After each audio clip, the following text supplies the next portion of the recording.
O'zbek san'atida birrov xizmatini asoschisi siz ekansizda. Ama. Shu qanaqa bo'lganligini ham aytib bering. Endi u masalan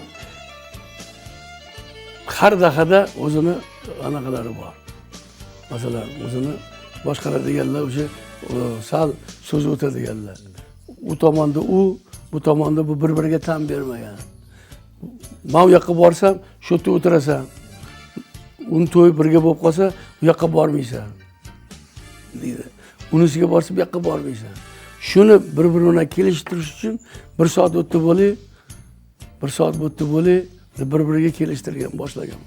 O'shandan 1 soat o'tdi, 1 soat o'tdi yoki 3 ta to'y bo'lib qolsa, 3 tasiga ham ilgari soat 8 da 7 dan keyin boshlansa, ertalabgacha to'y bo'ladi.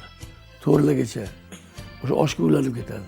Uning uchun hech kim bir-biridan keyin bir-birini talashmasdan, bir-birini anaqa qilmasdan, bo'pti o'tdi, 1 soat bo'ldi, 2 soat bu yoqqa kelasan, bu yerdan u yoqqa chiqib, hammasiga ulguradi.